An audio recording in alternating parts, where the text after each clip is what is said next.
আমি সবসময় নিজেকে সুখী ভাবি, কারণ আমি কখনোই কারো কাছে কিছুই প্রত্যাশা করি না। কারো কাছে কিছু প্রত্যাশা করা মানে শুধুই বোকামি, আর কিছুই না। হ্যালো এভরিওয়ান, আসসালামু আলাইকুম। বরাবরের মতো আবারও নতুন একটি ব্লগ নিয়ে চলে আসলাম। কাছে এবং দূরে যে যেখান থেকে আমার ভিডিওটি দেখছেন, আশা করছি সবাই ভালো আছেন। আমরা আল্লাহর রহমতে আলহামদুলিল্লাহ ভালো আছি। সবার সুস্থতা কামনায় আমি আমার আজকের ব্লগটি শুরু করছি। ভিডিও শুরুতেই আমি এখানে বলে রাখি, আজকে যে আমি ভিডিওটা করেছি সম্পূর্ণই আমার নতুন মোবাইল দিয়ে আর ট্রাইপড দিয়ে। তো সব কিছু মিলিয়ে আমি এত খুশি, কারণ এই দুইটা জিনিস দিয়ে যখন আমি ভিডিওগুলো করতে গিয়েছি, মানে আমি মনের মতো করে করতে পেরেছি। আর এত ক্লিয়ার লাগছিল সব কিছু। তো ভিডিও এডিট করা থেকে শুরু করে সব কিছুই মানে আমার কাছে খুব ইজি মনে হচ্ছিল। তো সেই জন্যই একটু বলে রাখলাম যে আজকের ভিডিওটি কিন্তু অবশ্যই আমি আমার নতুন মোবাইল দিয়ে করেছি।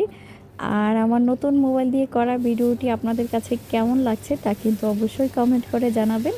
তো ভিডিও শুরুতেই কিন্তু আমি আপনাদের কাছে ছোট্ট করে একটা রিকোয়েস্ট করে নিচ্ছি, যদি আমার ভিডিওটি আপনাদের কাছে ভালো লাগে তাহলে প্লিজ আমার ভিডিওটিতে একটা লাইক দিবেন। আর ভিডিওটি দেখতে দেখতে যদি ভিডিওর কোনো অংশ একটু হলেও ভালো লেগে যায় তাহলে আমার চ্যানেলটা সাবস্ক্রাইব করে পাশে থাকা বেল আইকনটি ক্লিক করে দিবেন। আমি যদি কোনো নতুন ভিডিও আপলোড করি সাথে সাথে কিন্তু আপনাদের কাছে নোটিফিকেশন চলে যাবে। আর সময় সুযোগ করে কিন্তু আপনারা ভিডিওটা দেখে নিতে পারবেন। যারা ইউটিউবে ভিডিও বানান তারা তো অবশ্যই জানেন একটা ভিডিও বানাতে গেলে কত যে কষ্ট হয়। ভিডিও করা থেকে শুরু করে ভিডিও এডিট করা, তারপর ভয়েস দেওয়া, আর সংসারের কাজ তো আছে, আর বাচ্চা কাচ্চা থাকলে তো ভিডিও করা খুবই কষ্ট হয়ে যায়। তো আমার কিন্তু আলহামদুলিল্লাহ 4 বাচ্চা, ওদেরকে সম্পূর্ণ খেয়াল রেখেই কিন্তু আমি ইউটিউবে ভিডিও বানাই, তাও কিন্তু আমার শখের বসে। তো সেই ভিডিওটা যদি 10 মিনিটের একটা ভিডিও 2 মিনিট আর 1.5 মিনিট ভিউ আসে তখন কিন্তু খুবই খারাপ লাগে। তো আমি আপনাদের কাছে রিকোয়েস্ট করব যে পুরোটা ভিডিও জুড়ে থাকবেন এবং সুন্দর করে একটা কমেন্ট করে যাবেন। আপনাদের একটা সুন্দর কমেন্ট কিন্তু আমাকে নতুন নতুন কাজ করতে খুবই উৎসাহ করে। আর ইউটিউব প্ল্যাটফর্মে এসে কিন্তু অনেক নতুন নতুন আপুদের সাথে খুব ভালো সম্পর্ক হচ্ছে। তো আপনাদের এই কমেন্টগুলো কিন্তু আমাকে আসলে খুব অনুপ্রেরণা দেয়। তো আপনারা সুন্দর করে একটা কমেন্ট করবেন যাতে আমি সামনের ভিডিওগুলো কাজগুলো করতে উৎসাহ পাই। অনেক কথা কিন্তু বলে ফেলেছি, এখন ভিডিও প্রসঙ্গে কিছু বলি। বাসার যে মেকানিজের টুকিটাকি কাজগুলো আছে সেগুলো কিন্তু আমিই করি। এখন কিন্তু পানির ফিল্টার চেঞ্জ করে নিচ্ছি। তো এই ফিল্টারটা কিন্তু আমার একদম ডাইরেক্ট পানির যে লাইন সেটার সাথে অ্যাড করা। তো হাজব্যান্ড আসার সময় ভিতরের যে ফিল্টারটা সেটা নিয়ে এসেছিল। তো অনেক দিন ধরেই ভিতরের ফিল্টারটা আছে, চেঞ্জ করব করে আর করা হচ্ছিল না। তো ভাবলাম সকালে উঠেই যে অন্যান্য কাজ শেষ করার আগে আগে ফিল্টারটা চেঞ্জ করে নিই। পানিটা কিন্তু অবশ্যই বিশুদ্ধ হওয়া খুবই প্রয়োজন। আর বাসায় যদি ছোট ছোট বাচ্চা থাকে সেক্ষেত্রে কিন্তু পানির ক্ষেত্রে কোনো মানে জীবাণুওয়ালা পানি বা খারাপ পানি খাওয়া যাবে না। তো আমি সব সময় যেটা করি ফিল্টারের পানিটা ওদের খাওয়ানোর চেষ্টা করি। ঢাকা শহরে যখন প্রথম এসেছিলাম তখন পানির এই সমস্যার জন্য পিউরিটের একটা ফিল্টার কিনেছিলাম। কিন্তু এই ফিল্টার কেনার পরে দেখি যে কয়েকদিন ব্যবহার করার পরে পিউরিটের যে কিটটা থাকে সেটা লাল হয়ে গেছে। তো এটা কিভাবে চেঞ্জ করব, আবার দেখি হেল্পলাইনে ফোন করে কিট চেঞ্জ করা, বা মানে প্রথম প্রথম তো কিছুই বুঝতাম না। সেই ঝামেলার জন্য আর এই পিউরিটের ফিল্টার ব্যবহারই করিনি। তো হাজব্যান্ড বলল যে না, তোমাকে আমি যেটা সুবিধা হয় ওই রকম ফিল্টারই এনে দিব।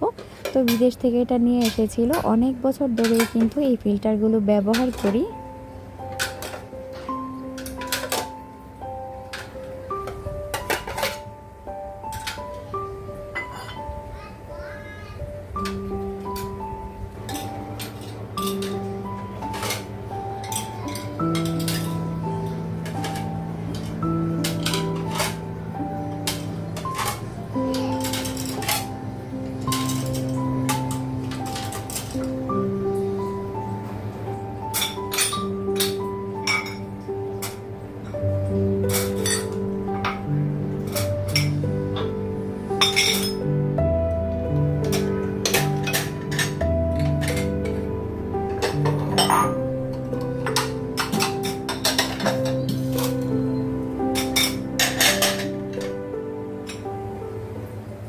এখন বাসার কাজের প্রসঙ্গে কিছু বলি। কিছুদিন ধরে কাজের খালা আসতেছে না, ও অসুস্থ। মোটামুটি আমাদের বাসায় সবাই খুব অসুস্থ, আমিও 2-3 দিন জ্বরে ভুগেছি, ঠান্ডাও ছিল। আমার মেজো ছেলের খুবই জ্বর, কাশি। এমন অসুস্থ অবস্থায় যদি কাজের খালা না আসে তাহলে কিন্তু কি যে একটা দুর্দশার মধ্যে পড়তে হয়। নিজেরাও অসুস্থ, তো আমার বাসায় যে কাজের খালা কাজ করে উনিও অসুস্থ, ওর বাচ্চা আর ও নিজেও অসুস্থ। তো অসুস্থতা যে কী জিনিস, অসুস্থ অবস্থায় পড়লে কিন্তু বোঝা যায় যে সুস্থতা যে আল্লাহর কত বড় নেয়ামত। অসুস্থ থেকে থেকে কয়দিন ধরে খুবই মানে যন্ত্রণার মধ্যে আছি, তার মধ্যে কাজেরও অভাব নেই। ওর বাচ্চা অসুস্থ থাকাতে আজকে 2-3 দিন ধরে আসতে পারতেছে না। কাপড় মানে অনেক কাপড় জমে গেছে, থালা বাসন থেকে শুরু করে ঘর দোয়ার মনে হয় যে সব এলোমেলো অবস্থা। তো আমি কিন্তু প্রথমেই থালা বাসনগুলো ধুয়ে নিয়েছি। রান্নাঘরটা পরিষ্কার থাকলে দেখবেন যে বাসার অর্ধেক কাজ শেষ হয়ে গেছে। তো থালা বাসন ধুয়েই কিন্তু চলে আসলাম এখন ঘর গোছানোর জন্য। তো 4টা বেডরুম থেকে শুরু করে ডাইনিং ড্রয়িং, এত বড় বাসাটা আমার গুছাতে না হলেও 2 ঘন্টা সময় লেগে যায়। তো কিচ্ছু করার নেই, বাসা তো গুছাতেই হবে। আমার আবার এলোমেলো বাসাটা একদমই পছন্দ না, যত কষ্টই হোক না কেন, সুস্থ থাকি আর অসুস্থ সব সময় বাসাটা গুছিয়ে রাখার চেষ্টা করি। এই হলো আমার অবস্থা। আরেকটা জিনিস হচ্ছে, পুরুষ লোক যদি বাসায় থাকে তাহলে কিন্তু কাজের চাপটা একটু বেশি থাকে, বিশেষ করে রান্না বান্না মনের মতো করে কিন্তু রান্না বান্না করে দিতে হয়। আমার হাজব্যান্ডের কিন্তু বরাবরই ছোটো মাছ খুবই পছন্দ। তো ও যদি বাজারে যায় আর ফ্রিজ ভর্তি যদি মাছও থাকে, তারপরও তার মাছ দেখলে মাছ কিনতেই হবে। যেদিন থেকে মাছ কিনেছে, শিং মাছ আরও কী মাছ যেন ফ্রিজে পড়ে আছে, সেগুলো বানানোও হয়নি। যেদিন থেকে মাছ কিনেছে সেদিন থেকেই খালা অসুস্থ, আর আমার পক্ষে তো কোনোভাবেই মাছ কাটা সম্ভব না। আমি বসে কোনো কাজই করতে পারি না, কারণ সিজারের পর থেকে কাটাকাটি করতে গেলে আমার মেরুদণ্ডতে খুব ব্যথা হয়। সেজন্য কিন্তু বসে কাটাকাটি করাটা আমার জন্য খুব কষ্টদায়ক। তারপরেও কিন্তু আমি কাজের শুরুতেই মাছ আর মুরগি ভিজিয়ে এসেছি, 2-3টা শিং মাছ ভিজিয়েছি। আমি টমেটোর ঝোল করব, সেগুলো বসে কাটতে হবে। তো এই কাজগুলো একটু তাড়াতাড়ি গুছিয়ে নেওয়ার চেষ্টা করছি।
সম্পূর্ণ বাসা কিন্তু সুন্দর করে মনের মতো করে গুছিয়ে নিলাম। আর বাসাটা পরিষ্কার থাকলে মনে হয় আমার মনটাই পরিষ্কার আছে, আমি সুস্থ আছি।